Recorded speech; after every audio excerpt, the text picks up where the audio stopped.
بندہ ناچیز نے قرآن حکیم دی آیت مقدسہ تلاوت کیتی ہے جس کے اندر اللہ تبارک و تعالی نے حقوق اللہ اور حقوق العباد کا ذکر فرمایا ہے۔ چونکہ حقوق اللہ اور حقوق العباد یہ دین اور اسلام دے دو شعبے ہیں اور یہ انسانوں تے اللہ تبارک و تعالی نے انہوں کا ادا کرنا لازم قرار دیتا ہے۔ تو اللہ تبارک و تعالی نے اس آیت مقدسہ کے اندر یتیمہ، مساکین، رشتہ دار، ذوی القربہ، مسافراں سب دا جو حق حقوق ہیں انہوں مجمل طور پہ بیان فرمایا ہے، اور مزید نبی رحمت شفیع امت صلی اللہ علیہ وسلم نے اپنی زبان حق ترجمان دے وچ مزید وضاحت فرمائی، اور اسلام نے ہر ایک نو او دا حق دیتا ہے، یہاں تک کہ انسان تو انسان رہے، یہاں تک کہ اسلام نے راستوں دے حقوق بھی بیان فرمائے نے کہ راستوں دے حقوق کیا ہے۔ نبی رحمت شفیع امت جان عالم صلی اللہ علیہ وسلم نے فرمایا کہ راستے دوتے راستہ جڑا گزرگاہ ہوندی ہے یہ بھی حق ہے۔ کیا ہے؟ فرمایا زمین دا جڑا بھی ٹکڑا اگر پاک ہے اتنے تسی نماز پڑھ سکتے ہو، لیکن جڑا راستہ ہے راستے دوتے نماز نہ پڑھی کرو، کہ کیونکہ راستے دا طریق دا یہ حق ہے کہ راستے بند نہ کیتا جائے، راستے تے کھلو کے نماز نہ پڑھی جائے تاکہ لوگ گزرن والے تکلیف نہ ہوئے۔ نماز پڑھن دا حکم نہیں ہے راستے دوتے، ٹھیک ہے؟ کہ راستے دوتے اگر کسی دے گھر دے کولو گزر رہا ہے تو وہ اپنے کوڑا کرکٹ گندگی پانی چھڑ دینا تاکہ گزرن والے تکلیف ہوئے، یا اپنی چار دیواری گھر دی اگے اگے ٹور دیا ہونا اور راستے نو اسی جناب نے مختصر کر دیا ہیں۔ اور یہاں تک کہ جس طرح ساڑیاں زمیناں ہوندی ہیں، کھیت کھلان ہوندے ہیں، وہ کسی نالا ہوندا ہے تے بننا ہوندا ہے تے اتنے گزرگاہ بنی ہوندی، کوئی گزرے آوے جاوے، وہ دو بھائی والاں دی زمین ہو سی نا، ادھر ایک ہو سی دوسرا اس سائڈ تے ہو سی، درمیان انہوں نے ایک بننا رکھا ہوا ہے۔ اگر وہ چنگا بندہ ہے اس نے تھوڑی جگہ اپنی چھٹی ہوئی ہے تو دوسرے کی کرنا ہے بھئی ہر جڑی بھی کھیتی گڈن لگا، کنک گڈن لگا، تھوڑا جہا اور وڑ چھڈیا، پھر جناب اگے منچی گڈن لگیا اور وڑ چھڈیا، وڈیندیا او دا حصہ بھی جڑا ہے اپنے لے گیا کہ میرا حصہ میرا بننا ہا۔ تو آج کا مقصد ہے کہ راستہ چھڑ دینا بڑا اجر و ثواب ہے، اللہ تعالیٰ غیبانہ رزق عطا فرمائے گا، لیکن رب تے ساڈا توکل کوئی نہیں، رب تے بھروسہ کوئی نہیں۔ بہرحال راستے تے پھٹا سڑ دینا، راستے تے رکاوٹ کر دینی، سوچنا چاہیے کہ نماز پڑھن دا حکم نہیں ہے کہ راستے تے نماز پڑھو، باقی جتنے تھوڑا دل کرے زمین پاک ہوئے نماز ادا کرو، کوئی مسئلہ نہیں۔ لیکن حضور نے راستے دے حقوق بھی دسے، نبی رحمت شفیع امت صلی اللہ علیہ وسلم نے ہوا دے حقوق بھی دسے۔ کسی شخص نے آکھیا کہ تیز ہوا چل رہی ہے تو اس نے بڑا پریشان کیتا ہے، سرکار نے فرمایا یہ بھی حق ہے، یہ کوئی اپنی مرضی نال نہیں چل رہی، انہوں بھی کوئی چلا رہا ہے، یہ بھی کسی دی پابند ہے۔ ہوا دا چلنا یہ کوئی ہے جس کی ڈیوٹی ہے، ان معمور کیتا گیا ہے، یہ دوتے بھی کوئی حاکم ہے، یہ بھی کوئی مالک ہے، وہ اس مالک دی مرضی کے مطابق چل رہی ہے۔ بہرحال اسلام باضابطہ ایک اس نے سب دے حقوق بیان کیتے نے اور کسی دا حق باقی نہیں رکھیا، یہاں تک کہ فرمایا کہ درختان سبز درخت جڑے ہیں انہوں نے ایویں نہ کٹ دیو، اور چرند پرند جڑے ہیں جنہاں دے حلال جانور ہیں انہاں دے شکار اپنے نفس نو خوش کرن واسطے نہ کرو، بلکہ ہاں جہاد دی نیت نو کر دیو تو پھر جائز ہے۔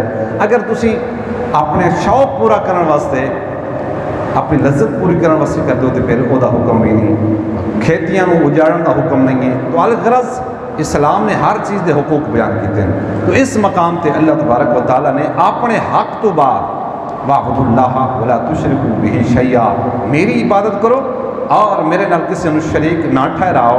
اپنی عبادت اور اپنا حق بیان کرن تو بعد اللہ تبارک و تعالیٰ نے حقوق العباد وچوں سب تو پہلے والدین دا حق بیان فرمایا کہ والدین دا اولاد تے کیا حق ہے۔ اسی ترتیب نہ لگے ذوی القربہ، مساکین، مسافر، انشاءاللہ اگلے جمعے تے عرض کرساں۔ اج دے خطبہ جمعہ مبارک صرف والدین دے حقوق اولاد تے کیا ہے۔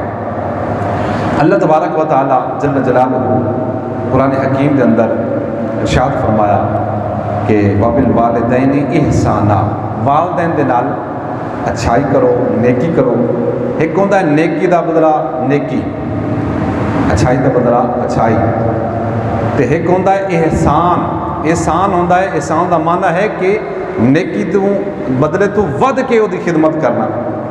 نیکی دا بدلہ نیکی ہے، احسان دا مطلب کی بنیا کہ اس تو بھی ود کے اپنے والدین دے نال، نیکی دا بدلہ نیکی نہیں بلکہ اس تو ود کے انہوں دی خدمت کرو۔ اے نہ کو بے دی جس جو انہوں نے ساری خدمت کی تھی وہ اسی بدلے وچ اتنی خدمت کرنی نہیں، اس تو بھی ود کے بڑھ چڑھ کے اپنے والدین دی خدمت کرو۔ بلکہ اور مقام تے اللہ پاک یہاں تک کہ فرمایا تواڈے والدین دوواں چوں ایک یا دوویں بڑھاپے نو پہنچ گئے، شیخوخت نو پہنچ گئے یا ضعف تے کمزوری نو پہنچ گئے تو کی کرو؟ اف ولا تنہرہما، اف تک بھی نہیں آکھنا۔ کسے کام واسطے تانوں بھیجیا ہے، کوئی کام تانوں آکھیا ہے تو تسی اگوں اف تک نہیں آکھنا، ایویں نہیں کرنی۔ تھکاوٹ دا اظہار نہیں کرنا کہ میں ہن تھک کے آیا تے میں ہن جناب بازار بھیج رہا ہے، کوئی سودا سلاح واسطے خریدن واسطے میں بھیج رہا ہے، اگوں ایویں نہیں کرنی۔ سمجھ آ گئی؟ اف ولا تنہرہما، تے جھڑکنا بھی نہیں، اے بھی نہیں آکھنا، اے بھی نہیں آکھنا کہ اگر دو بھائی آپس میں مشورہ کر رہے ہیں تو اگر والد وچ بول گیا ہے نہیں پتر یہ نہیں کرنا۔ اور ویکھو بھائی والدین جڑے ہوندے نے دشمن تو نہیں ہوندے، اولاد واسطے دشمن تو نہیں ہیں، اولاد دے دشمن تو نہیں۔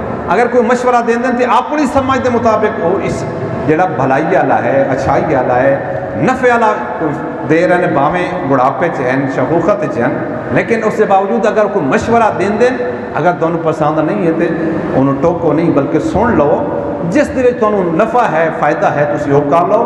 لیکن موقع ہوتے اپنے والدین یہ نہ کھو والد یا والدہ بھی چپ کر انسانوں نو گل کرن دے، بندیاں نو گل کرن دے، جی میں ساڈا ماحول معاشرہ ہے، پیو گل کرتے اسی نے پیو چپ کر، تو تے باتراں چ پہ گیا ہے، تین کوئی سمجھ ہے، تو معاشرے ٹردا پھردا ہے، تو تے گھر بیٹھا ہے، تین تو بس کھاون پیون لگ جاندا، تو جناب لے تن کی پتہ نہ۔ فرمایا اف ولا تنہرہما، کدی جھڑکنا نہیں۔ حضرت مولانا روم رحمۃ اللہ علیہ نے ایک آپ نے مثنوی شریف کے اندر ایک حکایت لکھی ہے کہ ایک والد نے اپنے بچے نے والد کو سوال کیتا، جی بچپن بچے ہوندے تو اس نے پوچھا ابا جی وہ کہڑی چیز ہے؟ انہیں دسیا جی بیٹا کہاں بیٹھا ہے۔ اس نے موڑ پوچھا، والد نے موڑ دسیا، مسکرا کے متھا چوم کے۔ اس نے تیسری باری پوچھا، بچوں کی عادت ہے بار بار ایک سوال کیتے، کم از کم 100 مرتبہ پوچھا تو باپ نے متھے تے بٹ نہیں پایا بلکہ ہر بار مسکرا کے چہرے تے مسکراہٹ اور بیٹے دا چہرہ چم کے پیشانی چم کے ہر بار جواب دیتا۔ نالے فرمایا والد اتنا ذہین اور زیرک ہا کہ نال نال کاغذ تے لکھدا رہا۔ جدو باپ بڑھاپن پہنچ گیا، شیخوخت نو پہنچ گیا، ضعف نو پہنچ گیا، تو ایک دیہڑے بیٹھا تو وہ پتر جڑا چھوٹا بچہ جوان ہو گیا، تو پتر تو پوچھتا بیٹا آؤ دیوار تے کیڑی چیز پئی ہے، کیڑی چیز بیٹھی ہے؟ اس نے آگیا جی ابا جی کہاں ہے؟ اس موڑ دوبارہ پوچھا، اس نے جی کہاں ہے؟ تری بری پوچھا تو تھوڑا جا وٹ بھی پایا، تو اس نالا کہ پیو تم نے ایک نہیں دسیا تو کی کہاں لائی ہوئی ہے؟ تینوں بار بار میں دسیا تو موڑ جناب نے پوچھتا تو بہرحال والد نے آخیا وہ کاغذ سنبھال کے رکھے، والد نے کڈیا، فرمایا پتر تو جس ویلے نکا جی آؤں فیڈر پیندا ہوں تو میرے کو پوچھا وہ کی بیٹھا ہے، تو میں ایک باری دسیا، میں دوسری باری دسیا، میں تیسری باری، ہر باری تیرا متھا چوم کے چہرے تے میں کوئی وٹ پا کے نہیں بلکہ ہر باری مسکرا کے تیرا چہرہ متھا چوم کے تینوں جواب دیتا، تے 100 باری تو پوچھا تو میں 100 باری جواب دیتا اور تیرا متھا چوم کے تینوں جواب دیتا، میں متھے تے وٹ نہیں پایا، تے اگر ہوں میں دوئی تو تری باری پوچھ لیا تو تیرے چہرے تے وٹ پائے گئے۔ آج کل کا مقصد ہے بزرگوں اور بھائیوں، ادا نتیجہ یہ ہے کہ والد جدوں انسان بچہ ہوئے تو اس ویلے وہ بار بار جس طرح ایک گل کا بار بار تذکرہ کیتے رکھتا ہے، بار بار پوچھی رکھتا ہے، جدوں باپ 70 سال تو ود جائے اگے چلا جائے اس ویلے وہی بچیاں والی عالم آتا ہے، بچیاں والی حالت ہوتی ہے، کیفیت ہوتی ہے، وہ بار بار ایک سوال دہرائی رکھتا ہے، ایک سوال پوچھی رکھتا ہے۔ تو بہرحال رب تبارک و تعالیٰ فرماتے ہیں اف ولا تنہرہما، پیو ماں نو کدی اف تک بھی نہ کیا ہے تے کدی انہوں نے جھڑکیا ہے نہیں۔ وقل لہما قولا کریما، جداں بھی گل کریا ہے دھیمے لہجے نال، پٹ کے گل نہ کریا ہے، وہ تکبر والا انداز نہ اپنیا ہے، جی میں ایک دوسرے نال اسی گلاں کرتے ہیں، دوست احباب نال چھوٹیاں نال اسی کبڑی جانے ہیں، غصہ کر جانے ہیں، متھے تے وٹ پا کے اچھی آواز نہ بولتے ہیں۔ اسی طرح والدین دے نال اس طرح نہ بولیا، بلکہ وَقُلْ لَهُمَا قَوْلًا كَرِيمًا، اللہ فرماندا ہے نرم لہجے دے نال، دھیمے لہجے دے نال، ادب تے احترام دے نال والدین نال گل کیتی کرو۔ وَاخْفِضْ لَهُمَا جَنَاحَ الذُّلِّ مِنَ الرَّحْمَةِ، جدوں والدین گھر بیٹھے ہوئے گھر دی چار دیواری جو تسی داخل ہوو تو والدین دے سامنے اللہ تعالیٰ دو پر دیتے ہیں، بازو دیتے ہیں، عاجزی دے نال جھکا لو۔ وَاخْفِضْ لَهُمَا جَنَاحَ الذُّلِّ مِنَ الرَّحْمَةِ، جدوں میری بارگاہ حاضر ہو، میری بارگاہ جبین نیاز جھکاؤن واسطے میرے دربار حاضر ہو، جس ویلے میری عبادت اختتام نو پہنچے تو میری عبادت دے اندر ہی اپنے والدین بھی دعا دے نال یاد رکھیا کرو۔ ربنا اغفر لی ولوالدی وللمؤمنین یوم یقوم الحساب، اے نہیں ہے کہ صرف میری عبادت کرو، فرمایا جس طرح قرآن حکیم میں اپنی عبادت کا ذکر کیتا نالے والدین کا ذکر فرمایا، فرمایا جس ویلے عبادت کردے وقت بھی، نماز دی صورت بھی، جس ویلے نماز ختم ہوئے اختتام نو پہنچے اس ویلے بھی والدین نو یاد رکھو۔ رب ارحمہما کما ربیانی صغیرا، اے اللہ جی میں انہاں صغر سنی دے وچ میں چھوٹا جہاں بچپن چاہوں تے میں کوئی چیز منگ نہ سکدا کہ مینوں پیاس ہے، مینوں کھاون دی مطلب ضرورت ہے، روٹی دی ضرورت ہے، دودھ دی ضرورت ہے، انہاں نے میرے تے کرم کیتا، مہربانی فرمائی، رحم کیتا، انہاں نے ہر ضرورت ہر حاجت میری پوری کیتی، پانی مینوں پلایا، دودھ مینوں پلایا، ہر طرح دی میری خدمت کیتی، میری تربیت کیتی، تعلیم دیتی، آج اتنے بڑے عہدے دیتے میں فائز ہاں، میں عالم دین بن گیا، حافظ قرآن بن گیا، یا میں جج بن گیا، یا میں وزیر اعظم بن گیا، صدر بن گیا، جس بھی دنیاوی یا دینی عہدے فائز ہے، یہ سارا صدقہ میرے والدین کریمین دی خدمات دا ہے، انہاں دی ساری تربیت، انہاں دی جڑے نا خون پسینہ، انہاں دی محنت دا صلہ ہے، اج میں اس مقام تے پہنچے بیٹھا، ورنہ میں کی کر سکتا۔ تو اس واسطے فرمایا رب ارحمہما، اے اللہ تو رحم کر انہاں دوواں تے، جس طرح انہاں مینوں پالن دے معاملات دے وچ انہاں میرے تے رحم کیتا۔ اس مقام تے اللہ تعالیٰ نے رب دا لفظ جڑا ہے والدین واسطے بولیا ہے، چونکہ رب جڑا ہے اللہ تبارک و تعالیٰ حقیقی پالن ہار ہے، رب دا معنی ہے پالن والا، تو اللہ تعالیٰ حقیقی پالن ہار ہے، اور والدین جڑے ہیں یہ مجازی پالن ہار ہے، سمجھ آ گئی؟ اس واسطے ساڈے جٹ آدھے یہ مجازی خدا ہے۔ مجازی خدا تو مراد وہ نہیں بھی جدی عبادت کیتی جاتی، رب تو یا خدا تو مراد وہ حقیقی خدا مراد نہیں ہے، بلکہ رب تو مراد ہے پالنے والے، سمجھ آ گئی؟ تو اس مقام تے اللہ تعالیٰ نے والدین واسطے رب یعنی، رب دی تسنیہ ہے رب یعنی، انہاں دوواں مینوں پالیا ہے، ٹھیک ہے؟ تو اس لحاظ نال رب اس ذات واسطے جدوں بولے جا سی وہ حقیقی پالن ہار ہے، تے اے سانو پالن واسطے یہ ساڈا وسیلہ بنے، لہذا یہ مجازی اعتبار دے نال رب ہیں ساڈے، یعنی پالن ہار ہے۔ اس واسطے رب دا معنی بادشاہ واسطے بھی بولیا گیا ہے، سورہ یوسف کے اندر موجود ہے۔ تو آج کا مقصد ہے والدین واسطے اللہ تعالیٰ نے رب دا لفظ استعمال فرمایا، اس کو مراد مجازی پالن ہار، اللہ حقیقی ہے اور رزق عطا کرنے والا ہے، والدین وہ ساڈے پالن واسطے ساڈی تربیت واسطے اللہ تبارک و تعالیٰ نے مجازی رب بنایا، جنہاں سانو پالیا اور اس مقام تے پہنچایا۔ حضور سید عالم نور مجسم شفیع معظم صلی اللہ علیہ وسلم دے والدین دی عظمت شان کس طرح بیان فرمائیے۔ حضور سید عالم صلی اللہ تعالیٰ علیہ وسلم ام المومنین مادر مسلمین سیدہ عائشہ صدیقہ بنت صدیق مومنہ دی ماں حضرت ام عائشہ صدیقہ رضی اللہ تعالیٰ عنہما آپ فرماندی ہیں کہ میرے حجرہ پاک جو نبی علیہ السلام خیرامہ ناز فرماندے ہوئے نماز عشاء واسطے آپ مسجد اندر تشریف لائے، سرکار سید عالم صلی اللہ علیہ وسلم جہاں مسجد تشریف لائے، آپ تشریف فرما ہوئے تو نالے ہی اکھاں چوں آنسو شروع ہو گئے۔ عرض کیتا یا رسول اللہ آپ دے اکھاں چوں آنسو دا آنا ہے سبب کیا ہے، کس چیز نے آپ نو رلائے؟ سرکار علیہ السلام نے فرمایا اج مینوں اپنی ماں یاد آئی، کاش اج میری ماں سیدہ آمنہ زندہ ہوندیاں اور اپنے گھر دے اندر تشریف فرما ہوندیاں، میں نماز عشاء مسجد دے اندر ادا کر رہا ہوندا تے میری ماں گھر وچ بہ کے اتنا فرماندی ابنی محمد صلی اللہ تعالی علیہ وسلم فرمایا میں نماز عشاء چھوڑ کے سورہ فاتحۃ الکتاب دی تلاوت چھوڑ کے اپنی والدہ ماجدہ دی طرف تشریف لے جاؤں. اج میں اپنی ماں یاد ہے کہ جنہ دی ماواں دنیا ٹر گئی کدی اساں بھی اس سنت تے عمل کیتا ہے کہ ساری ماں دنیا تو تشریف لے گئی ہیں تے انہاں دا سایہ والدین ماں ہوئے یا باپ ہوئے. بزرگ فرماندے نے انہاں دا جڑا سایہ رحمت ہوندا ہے وہ گھنے درخت دی طرح ہوندا ہے, گھنے درخت دی طرح ہوندا ہے. اگر درخت جڑا اسانو سایہ میسر کردا ہے تے چھاں تے اسی بانے فرمایا کہ دھوپ ہوئے چھاں ہوئے وہ باہر ہی کھلوتا ہوندا ہے, انیری چلی ہوئی ہے بارش آندی پئی گڑا ہوندا پیا وہ باہر ہی کھلوتا ہوندا ہے, لیکن لوگوں نو نفع دے رہا ہوندا ہے, لوگ وہ سایہ کو فائدہ حاصل کر رہے ہیں. فرمایا والدین اس گھنے درخت دے سایہ دی طرح ہے. سمجھا کہ جس ویلے سایہ اٹھ جاوے جی درخت کٹ دیتا جاوے اور پھر کی سایہ تو محروم ہو جاندے. اسی طریقے دے نال فرمایا والدین دنیا تو تشریف لائے جاون سمجھ لوے کہ میرے تو سایہ اٹھ گیا, میں ہوں دھوپ دیاں. وہ مشقت محنت کر کے بوجھ اٹھا کے والد وادو ٹائم لا کے ملنا کم کردا ہے, محنت مزدوری کردا ہے, جتی پیر چ کوئی نہیں, کپڑا کوئی نہیں, سارا کچھ تکلیفاں برداشت کر کے تے تواڈے تے میرے واسطے کمایا ہے, زمیناں بنائیاں, جائیداداں بنائیاں, چٹنی نہ روٹی کھا کے گزارا کیتا ہے. لیکن اسی ایڈے کم وقت ہیں کدی بہ کے یاد نہیں کیتا. باویں 70 سال دے ہو گئے, باپ تے باپ ہی ہوندا نا. سرکار نے وڈی عمر چ یاد کیتا نے کاش میری ماں امنہ رضی اللہ تعالیٰ عنہا حیات ہوندیاں تے میں نماز عشاء پڑھ رہا ہوندا اور سورہ فاتحہ دی تلاوت کر رہا ہوندا.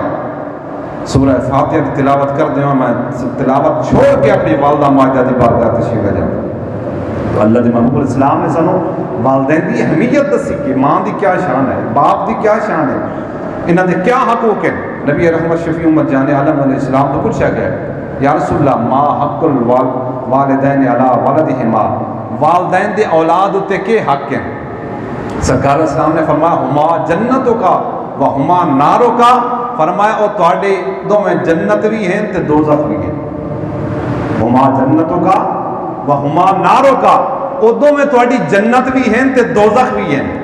مطلب کیا ہے, اگر والدین دی خدمت کرسو تے خوش ہو جاسے, دعاواں دے سن جدوں نہ دعاواں دیونیاں, کیونکہ نبی علیہ السلام دا فرمان ہے 3 بندیاں دی دعاواں اللہ رد نہیں کردا, مظلوم دی دعا, مسافر دی دعا, اور تیسرا فرمایا والدین دی دعا اولاد دی حق وچ.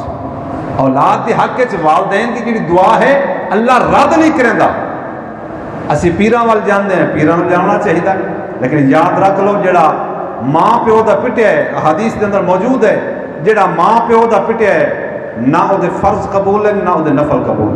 کوئی عبادت اللہ نہیں قبول کردا, بھاویں جیڑے بھی مقام تے فائز ہوئے, جیڑا بھی ولی ہوئے. تسی باویں غوث اعظم دے کول جا کے دعا منگوا لو, دعاواں قبول نہیں ہونی جب تک ماں پیو راضی نہیں ہے.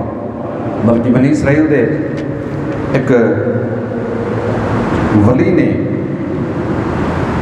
انہاں دی والدہ نے ایک مرتبہ ویکھیا کہ ہر وقت جنگل دے وچ انہاں نے ایک حجرہ بنایا ہے, ہر وقت وہ نماز وچ مصروف رہندے, عبادت دے اندر مصروف رہندے. اس نے آ کے چلو میں چیک کر دیا کہ میرا بھی خیال کردا کہ نہیں. وہ گئے دروازے تے دستک دیتی, یا جریج یا جریج یا جریج, وہ نام جریج آ, او جریج بیٹا, لیکن پتر کی سلام پھیرے پھر نماز نہیں دے, سلام پھیرے پھر نماز نہیں دے. ایک ویری آئی, پھر دوسری ویری آئی, پھر تیسری ویری آئی. جدو تیسری ویری آئی تے دروازے تے دستک دیتی اور ساتھ مرندی رہی, پتر جواب کوئی نہ دیتا, دروازہ نہ کھولیا. تو ماں نو غضب آ گیا, جلال آ گیا, اور اس نے جلالی بد دعا کی تھی. وہ الفاظ کیا ہیں, اللہم لا تمت ہو, اے اللہ میرے پتر نے اتنے تک ماری نہیں, حتی یرا وجوہ المومسات, جتنے تک اس زانیاں تے بدکارا عورتاں دا منہ نہ ویکھ لوے اتنے تک انہوں موت نہ دیں. پھر کیا ہویا, علاقے دی ایک حسینہ بدکارا عورت, اس نے کسے دے کول بدکاری کرواؤں دا ٹائم رکھیا, جدوں تے پہنچی جس دے کول جانا وہ بندہ کوئی نہ ملیا, اس نے ویکھیا کہ حسین و جمیل نوجوان آدمی اس حجرے دے وچ معبد خانے چ عبادت کر رہے. اس طرف چلی گئی, جا کے حجرت داخل ہو گئی. ہوں جس نے اس ذات پاک دے حسن و جمال دے وچ مشاہدات دے وچ انوار و تجلیات دے وچ کھویا ہے انہوں دنیا دے جتنے حسین و جمیل کیڑے چنگے لگ رہے. جس نے حسن بنایا ہے تخلیق کرنے والا ہے وہ دے حسن دے وچ خالق دے حسن دے وچ جڑا گم ہوا ہے مستغرق ہے وہ مخلوق دے حسن نو کے ویکھے. بہرحال سلام پھر نماز نہیں تنا پھر بہرحال چلی گئی. اس نے کسی آجڑی کو بدکاری کروائی, عمل ٹھہر گیا. گھر والے نے آخیا کہ بچہ کتوں لے کے آ گئی, تیری تو شادی نہیں ہوئی, اجے تک کماری ہیں. بہرحال اس نے تہمت لگائی حضرت جریج. اس وقت جڑا بنی اسرائیل دا ولی آ لوگ آئے, چونکہ عزت دا معاملہ ہوتا ہے پھر صفائیاں یا پوچھا نہیں جانا, آمدیاں آ کے انہوں نے وہ گجرا ڈھان کی کوشش کی. بہرحال حضرت جریج باہر نکلے, کئیاں نال کدالاں دے نال ہولیاں دے نال وہ معبد خانے نو گراون دے لگے ہوئے ہم تھلوں. آپ باہر نکلے, آپ نے فرمایا کہ مسئلہ ہے بھائی؟ انہاں کہ ذرا تھلے آؤ نا صوفی صاحب تھوڑے کو پوچھیے کہ مسئلہ ہے. نہیں تھلے آئے, مارنا شروع کرتا, زدو گوب کیتا. تسی عزت لوٹتے ہو لوگاں دی, تسی اپنے آپ کو لوگاں دے سامنے ظاہر کر دے ہو کہ میں بڑا ولی ہاں, لیکن تسی لوگاں دی عزت لوٹ دے ہو. بہرحال جدو وہ زدو کوب کر رہے ہیں حضرت جریج نو مار رہے ہیں تے حضرت جریج ہس رہے ہیں. نہ کہ اسی تینوں مارتے ہیں, ایک تو عزت لوٹتا ہے, دوسرا تو کھلے کھا رہے ہیں تے پھر نال ہس رہے ہیں. آپ نے فرمایا گل ہو رہے, میں اس تو نہیں ہس رہا کہ میں تھوڑی عزت لوٹی ہے. ایک 5 منٹ دے دیو میں اپنی ماں دی بارگاہ جاؤں. ماں دی قدمہ چ گر گئے, معافی مانگی. پھر ماں ہی ہوندی, ماں ہی ہوندی ہے. بہرحال ماں دی مامتا جوش آیا, فرمایا جا بیٹا اللہ تنو سرخل کرے. آئے فرمایا ہن سدو ہن جس میرے تے تہمت لائی ہے, اس مدعیہ نو سدو جس نے دعویٰ کیتا کہ اس نے میرے نال بدکاری کی, سامنے لے آندی. آپ نے نہیں فرمایا اے گواہی دے یا گواہ سدو, آپ نے فرمایا اے جنین, ایس عورت دے بطن اور پیٹ دے وچ شکم دے وچ اے بچے تو دس تو کہتا نطفہ ہے, کس دا نطفہ ہے؟ اس نے بچے نے پیٹ وچ بول کے آکھیا جڑا چند ماہ دا, اس نے آکھیا کہ میں فلاں آجڑی دا نطفہ. پوری قوم قدمہ تے گر گئی, آکھن لگی حضرت اگر تسی حکم دیو تے سونے دا تانوں اسی معبد خانہ بنا دیوی, حجرہ بنا دی. فرمایا نہیں وہ کچا صحیح, لیکن مینوں یہ ضرورت نہیں ہے تھوڑے سونے چاندی دے اس حجرے بناون دی یا معبد خانہ بناون دی. تو آج کہن دا مقصد ہے کہ ماں نے اگر ولی ہے باویں بیٹا جیڑے بھی ولایت مقام تے فائز ہے, ماں نے بد دعا دیتی ہے تے تاں بھی اللہ نے رد نہیں کیتی. جی ماں نے دعا کیتی ہے تے تاں بھی اللہ نے رد نہیں کیتی. زانیہ دا منہ بھی ویکھ لیا تے پھر اللہ نے اس میدان وچ سخلو بھی فرما دیتا. عرض کرنا مقصد ہے بندہ جیڑے بھی عہدے ہوتے ہوئے, جیڑا بھی ولی ہوئے, رب تبارک و تعالی دے فرمان اور محبوب علیہ السلام دا فرمان ہے کہ جیڑا والدین دا پٹے ہویا ہے نہ وہ دے فرض قبول ہے نہ نفل قبول.